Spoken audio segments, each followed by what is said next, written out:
Muito bem, agora vamos falar sobre o módulo 5, fundos de investimentos. Vamos fazer um resumo de tudo que a gente estudou, né? Vamos lá, então, né? Eu vou pegar aqui conforme está disposto, para que a gente possa ir falando. Então, vamos falar primeiro de cota, né? Cota, na verdade, como calcular a cota, né? PL dividido pela quantidade de cotas, certo? Abertura, o que que é cota de abertura? Cota de abertura usa o PL do dia anterior, mais usado na renda fixa. Cota de fechamento, o que que é? Usa o PL do mesmo dia, mais usado na renda variável. O que que é prazo de cotização? Prazo é o tempo que demora para transformar o dinheiro em cotas na aplicação e no resgate, né? Ou na aplicação o dinheiro em cotas e no resgate as cotas em dinheiro. Pode ser D mais 1, D mais 10, D mais 30, depende do fundo, depende da regra, não tem uma regra só. Prazo de resgate é o tempo, né? Como a gente falou, tem o prazo de cotização e o prazo de resgate é o tempo para transformar as cotas em dinheiro no resgate, também pode ser D mais 1, D mais 2, D mais 3, e é a soma do prazo de cotização mais o prazo de resgate. Lembrando que o prazo de cotização ele não tem regra, como eu disse, mas o prazo de resgate, sim, é no máximo em 5 dias úteis, eles têm que pagar, o fundo precisa pagar o resgate. É, vamos falar um pouco sobre taxa de administração. Quem paga a taxa de administração? O cotista, tá? Como cobra? Cobra um percentual sobre o PL. Se variar negativamente, cobra mesmo assim, né? Se a cota variar negativamente, cobra, porque não é sobre o rendimento, é sobre o PL. Como é expressa? É uma taxa fixa expressa ao ano. Quando cobra? Cobra diariamente, certo? Como que é divulgada a cota? A cota é divulgada líquida da taxa de administração. Toda vez que você vê o valor da cota, já está descontada a taxa de administração. E como pode ser aumentada? Só por assembleia, né? Essa taxa de administração é aumentada lá na AGO. Maravilha? Política de investimento, o que que é isso? Ela pode ser ativa, quando busca superar o benchmark, ou estratégia passiva, ou também chamado de indexado. Quando fala que um fundo tem estratégia indexada, significa que acompanha o benchmark. Objetivo do fundo, o que que é o objetivo do fundo? É onde o fundo quer chegar, onde o investimento quer chegar. Superar o CDI ou acompanhar o Ibovespa são objetivos, certo? Ou estratégias. E o que é política de investimento, certo? Como que o fundo vai chegar nesse objetivo, ou seja, comprar renda fixa, ou ações, ou os dois. Essas são políticas de investimento estabelecidas pelo fundo, pela Assembleia, na criação do fundo. O que que é administração fiduciária e gestão de recursos, que a gente ouve falar na prova, né, de acordo com as regras da Ambima? Administração fiduciária é o trabalho do administrador. O que que é administração fiduciária? É o serviço que o administrador faz para fazer o fundo funcionar, né? Isso tem que ser feito por um banco, por uma corretora autorizada a funcionar pela CVM, certo? E o que que geralmente o administrador faz?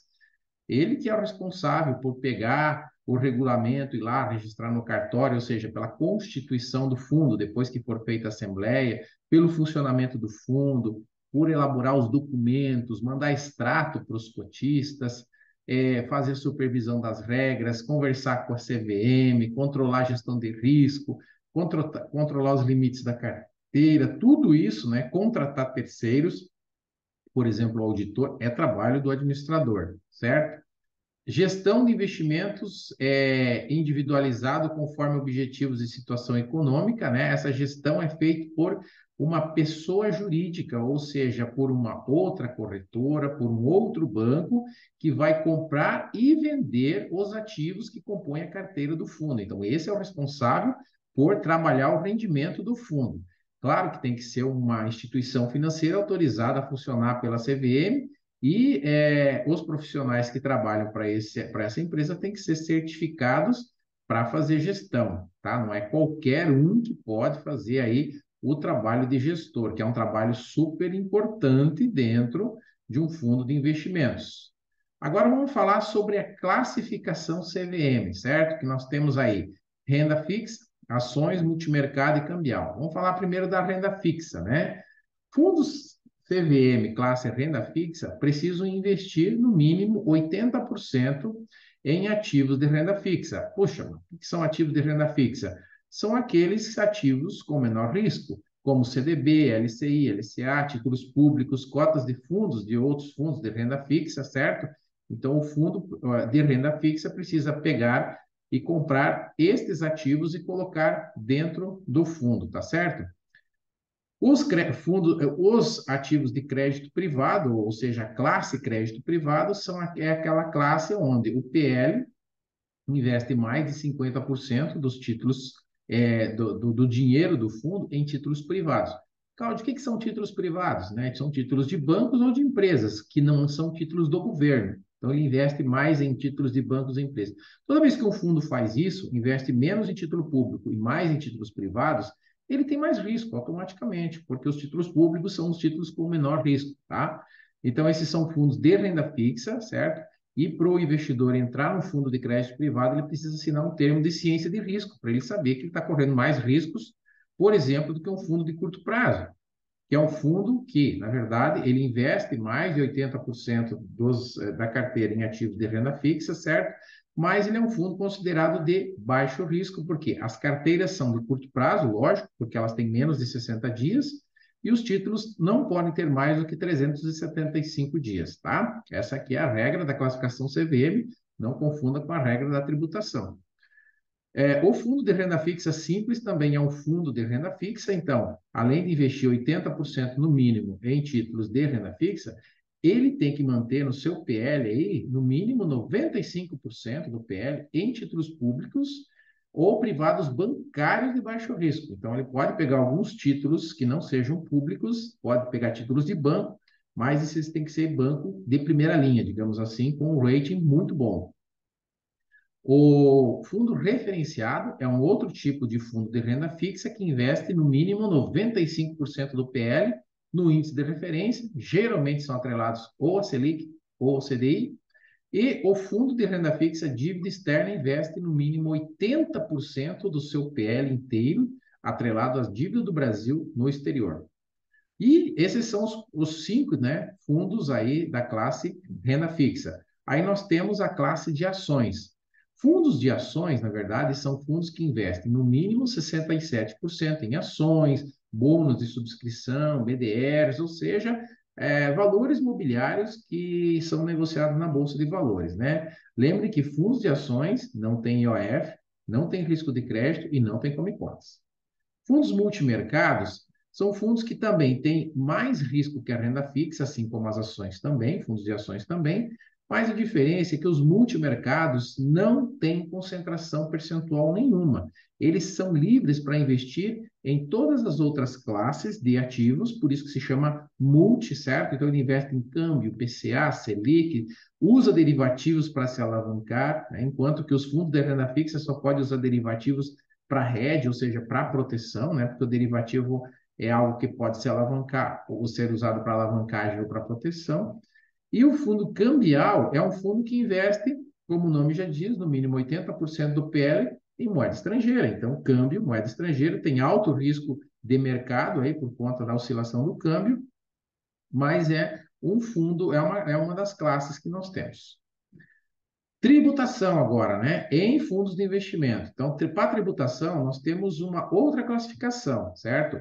Ou é curto prazo, ou é fundo de ações, ou é longo prazo. Se o fundo, para ser considerado fundo de curto prazo para efeito de tributação, o fundo, a carteira do fundo não pode ter mais que um ano, certo? Então, como eu disse antes, que o fundo, para ser da classe CVM de curto prazo, a carteira tem no máximo 60 dias, tá certo? Então, pode ser que um fundo seja tributado como curto prazo e ser da classe curto prazo, mas pode ser também que ele possa ser tributado pela fundo de curto prazo, porém, ele tem uma tributação de fundos de longo prazo. Por quê? Porque a carteira passou de 60 dias, certo? Então, essa é a regra. Para curto prazo, a tributação é um pouco maior, fundos de curto prazo, fundos que têm que tenham menos de um ano aí, né, de carteira. Então, até um ano, na verdade, né, 20% de come cotas em maio e novembro, e pela tabela, né, de 20 a 22,5, dependendo do prazo de permanência. Então, aquela regrinha, até 180 dias é 22,5, acima de 180 dias para fundos de curto prazo, vai pagar 20%. Fundos de ações. Fundos de ações, a gente viu, dos 67%, paga 15% no resgate na fonte recolhido pelo administrador, não tem come cotas, né? Esse é bem tranquilo. E o longo prazo, então são os fundos com prazo acima de um ano, carteira acima de um ano, acima de 365 dias, paga 15% no come cotas, ou seja, maio e novembro, 15%, sempre o menor alíquota, a melhor alíquota da tabela, essa tabela é dada na prova. E no resgate, a gente olha para a tabela. Na tabela, vai de 15 a 22,5, dependendo do prazo de permanência, e sempre recolhido pelo administrador, na fonte. E o IOF só tem no longo prazo e no curto prazo, não tem em ações, sempre quando cobra IOF, quando for resgatado antes de 30 dias, e cobra, se acontecer isso, cobra antes do imposto de renda. Sempre antes do imposto de renda, grava isso. Concentração, regras ou limites de concentração. Vocês perceberam que nós temos aí sempre esses percentuais que a gente falou aqui nas classes, isso é regra de concentração, olha só, né? 80%, 95%, ou seja, é onde o fundo, o gestor, aloca os seus investimentos, o dinheiro dos cotistas. Aí nós temos algumas regras pré-estabelecidas aqui também por emissor, por ativo e para investir no exterior, para também, vamos dizer assim, limitar a atuação do gestor, para o gestor não fazer besteira, para o gestor também não colocar, vamos dizer, todos os ovos na mesma cesta, né? Ou, de repente, ele não investir todo o dinheiro numa empresa só, num fundo só, ou em um ativo só, então, ou tudo no exterior, né? Então, tem regras para ele cumprir. A regra por emissor é que ele só pode colocar no máximo 20% do PL em ativos bancários, em títulos bancários, certo? Títulos bancários que caem na tua prova o CDB, LCA e LCI. Então, esses são os títulos bancários. Ele pode pegar no máximo 20% de títulos bancários, né? De preferência de bancos diferentes ainda. Até 10% de fundos, né? Fundos, cotas de outros fundos, e títulos de sociedades anônimas de capital aberto, até 10%, certo? A quem que emite sociedade anônima de capital aberto que não seja banco? Emite o quê? Debêntures e debêntures incentivadas. Então, pode colocar no fundo? Pode, mas no máximo 10% do PL. A base de cálculo é sempre PL. E SA fechada também emitem títulos, mas aí eu só posso colocar 5%. Então, se eu tenho 100 mil reais, eu só posso colocar aí no máximo 5 mil reais, né? No caso, 5% de títulos emitidos por uma SA fechada, capital fechado, que não emite ações na Bolsa. Limite de concentração por ativo. O que é isso? Por ativo quer dizer o quanto que eu posso emitir em títulos públicos e títulos privados, basicamente isso. Título público não tem limite. Eu posso colocar até 100% dentro do fundo em título público, está valendo, porque título público tem baixíssimo risco, então não tem uma preocupação, porque a preocupação da CVM é com concentração, é com risco, com ativos que têm risco. Os demais títulos privados, no máximo 20% do PL, tá? Essa concentração por ativos. Então, 20% do PL em ativos como títulos bancários ou títulos de empresas não financeiras. Como é que funciona a regra de concentração para investimentos no exterior? Fundos de varejo, no máximo 20%. Então, um fundo de varejo, o que é um fundo de varejo? É destinado para qualquer investidor, que eles separam basicamente assim, ó, fundos para público em geral e investimentos para investidor qualificado e profissional, mais ou menos assim, né? Então, varejo quer dizer para investidor em geral, esse só pode colocar 20% no máximo do PL em investimentos no exterior. Se for fundo para investidor qualificado, profissional, aí já muda, aí pode ser até 40%, porque o qualificado, teoricamente, ele entende melhor, ele já assinou um termo de ciência, então pode concentrar um pouco mais. E tem fundos que eles são criados com o nome Fundos para Investimentos no Exterior. Se for esse o caso, aí praticamente inverte, aí ele pode colocar todo investimento no exterior, meio lógico, né? Sendo no mínimo 67%. Então, ele é bem carregado, claro, de investimento no exterior, que esse é o objetivo desse tipo de fundo, né? Tá joia? Aqui eu coloquei um pouco a segregação de funções. O que que é isso, né? As funções aí do administrador, do gestor, de todos os personagens, né? Eu já tinha falado um pouco sobre as funções ali do administrador e do gestor, agora vamos falar de todos eles, né? Só para relembrar, o administrador é o responsável legal pelo fundo, né? É ele que contrata o gestor, o distribuidor, o custodiante e o auditor, ele que envia extrato para os investidores, por exemplo, e é ele que calcula a cota todos os dias, né? O valor da cota todos os dias. O custodiante é aquela instituição, que pode ser a bolsa, pode ser um banco, pode ser a corretora, que faz a guarda dos ativos do fundo, é onde fica custodiado. E o gestor que faz a compra e venda dos ativos, seguindo a política de investimento para fazer o dinheiro render, né? Então, não pode ser o mesmo que o administrador, tem que ser uma instituição diferente, com CNPJ diferente. E o distribuidor, que geralmente é igual ao administrador, ele distribui as cotas dos fundos nas agências, são as agências bancárias. É ele que pega a assinatura no termo de adesão, é ele que deve entregar a lâmina e o regulamento para o investidor no ato do investimento. Esse trabalho é feito por você que quer ser gerente, né? Que será feito por você que quer ser gerente de negócios de uma cooperativa de crédito, de um banco, ou você que já é gerente, na verdade, né? E é esse trabalho que você vai fazer de distribuição de produtos de investimento. Lembra que nós temos um código só disso, que cai lá no módulo 2. E o auditor é o responsável por conferir se está tudo certinho, né? Ele audita as demonstrações uma vez por ano e emite um parecer favorável a essas demonstrações. Documentos do fundo. O que, que é o regulamento? O regulamento é o que tem, né, as informações jurídicas do fundo, né? É como se fosse o contrato social de uma empresa. Então, lá dentro tem objetivo, tem o CNPJ, tem a política de investimento, quais as taxas vão ser cobradas, quem são os prestadores, tem o nome dos prestadores, o CNPJ, o endereço, né? E as regras de aplicação e resgate. Então, o regulamento é um documento jurídico, não muda muito, né? Mas também não tem as informações, vamos dizer assim, mais cotidianas, como, por exemplo, rentabilidade. Isso não tem. Por isso foi criado um outro documento chamado lâmina, que é um resumo do regulamento, e essa lâmina é atualizada, então, mensalmente, certo?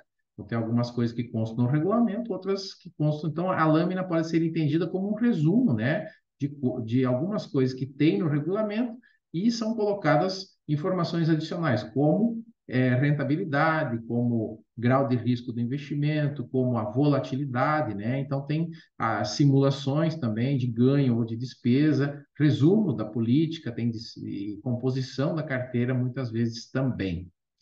Com relação ao benchmark, né? Benchmark do fundo, se for um fundo de renda fixa, pode ser o CDI, Selic, IPCA, IGPM ou o IMAB. E se for renda variável, pode ser o Ibovespa ou IBRX. Marcação a mercado, o que, que é? Atualiza o valor dos preços dos ativos todos os dias para evitar transferência de riqueza entre os cotistas, né? A gente já colocou isso lá no módulo 4. E quem precisa fazer? É obrigatório para todos os fundos, exceto o fundo exclusivo, que é aquele fundo que é destinado para um investidor somente. Tá joia? E, por fim, nós temos aqui, deixa eu puxar aqui, o Código de Administração de Recursos de Terceiros, né? Que cai neste módulo aqui. Então, vamos lá. Código de Administração. O que que é esse Código de Administração de Recursos de Terceiros? É um código que faz aí, né, o controle ou coloca algumas regras por parte da Anbima para fazer a gestão e a administração. Então, essa parte aqui que eu li antes para você, administração fiduciária, gestão do patrimônio e gestão dos recursos de terceiros, que é feito pelo gestor e pelo administrador. Tá? Aqui, o objetivo desse código, que é importante, ó, o objetivo manter elevados padrões éticos, concorrência leal, padronização de procedimento, qualidade das informações e promover melhorias práticas. Definições principais que tem no código são alguns conceitos que nós colocamos lá, na apostila tem também, né? Alguns conceitos sobre termos técnicos, como, por exemplo, plano de continuidade de negócios, esses termos mais técnicos, supervisão de mercados, grupo econômico, conglomerado, são alguns conceitos, é como se fosse um glossário, um sumário de termos mais técnicos. Outra coisa que cai muito na prova, princípios gerais de conduta, né, desse que a Ambima pede que as instituições devem seguir. Então, eles falam muito que o profissional, né, e as instituições devem pedir do profissional para que ele execute suas atividades com boa fé, com diligência, com prudência, né, que cumpra as regras do código, né, que os profissionais sejam imparciais, que tentem evitar conflito de interesse, que é aquele negócio de oferecer o produto de acordo com a sua meta e não de acordo com o objetivo do investidor, não ferir esse código, né? E nem a prática de administração fiduciária e a gestão de recursos. Então, essas são as ideias dos princípios, né? Sobre segregação das atividades também, tem que separar, a Ambima pede que as instituições separem as áreas para não gerar conflito de interesse, então aquilo de separar o gestor do administrador, né? Separar fisicamente essas áreas, preservar as informações confidenciais. Isso é muito importante que eles tratam aqui na questão do sigilo, né? Então a gente já ouviu falar muito de sigilo bancário, né? Controlar as informações a que os sócios ou os administradores tenham acesso e fazer testes periódicos e manter tudo isso por escrito é função das instituições, tá? Os fundos de investimento seguem a legislação que é 555 de 2014 e diz que todos os documentos devem ser disponibilizados pelo administrador e conter essas políticas e essas regras de taxas que são cobradas e riscos, tá? Com relação ao material publicitário, a Ambima toma muito cuidado para que a divulgação seja feita de forma clara, de forma a levar o investidor à tomada de decisão, não induzir o investidor a erro, ser transparente, numa linguagem clara, simples e sempre muito respeitosa, né? E o material publicitário tem que ter um link para o material técnico, né? Uma observação interessante aqui é que não são considerados materiais nem publicitário nem técnico os cadastros, o API, a legislação, matérias jornalísticas, saldo, extrato e propaganda da empresa. Isso não é material nem publicitário nem técnico. E o que é material técnico? O material técnico é um material mais, né? Aqui ainda tem o que eu falei do material publicitário, né? E o material técnico, né, é um material mais. Cadê o material técnico? Ué, sumiu aqui o material técnico. O material técnico é um material mais que fala mais de questões operacionais do fundo. Por exemplo, o que, que tem no material técnico? O material técnico tem. Sumiu. O material técnico vai ter questões, por exemplo, estratégia, objetivo que a gente viu lá, política de investimento, público-alvo, tributação, riscos, certo? Risco do produto, carência, vencimento. Então, são informações mais pontuais, operacionais do produto em si. Então, esses são os materiais técnicos. E o link do material técnico é obrigatório constar no material da publicidade. Publicidade, entendo, publicitário, entendo aí o folder, né? Ou uma divulgação de um banner, né? No site da instituição. Essa é a ideia do material técnico, tá bom? Espero que você tenha gostado desse resumo aí. Lembrando que tem que assistir todos os vídeos do módulo e agora fazer, além das atividades que você já fez, fazer os simulados do módulo 5. Esse módulo não precisa nem dizer que ele é um módulo muito importante, é um módulo que cai aí quase 30% da prova, então é interessantíssimo que você entenda os conceitos, principalmente desse resumo que eu coloquei para você. Já disse, mas não custa repetir, que a forma para a gente entender, a melhor ou uma das melhores, é que você repita anotando sempre, após assistir os vídeos, fique anotando. Eu gosto muito de ficar assistindo um vídeo que nem esse aqui que eu estou gravando, e ficar pausando e anotando. Aí eu já vou gravando duas vezes, na verdade, né? A memória vai gravando muito mais. E depois você pega aquelas anotações e reanota de novo, como se estivesse passando a limpo, sabe? Nossa, cara, isso faz um efeito gigante na tua memória. Beleza? Nos vemos no próximo vídeo. Um abraço. Se cuide, estude bastante e conte comigo. Conte comigo. Tchau.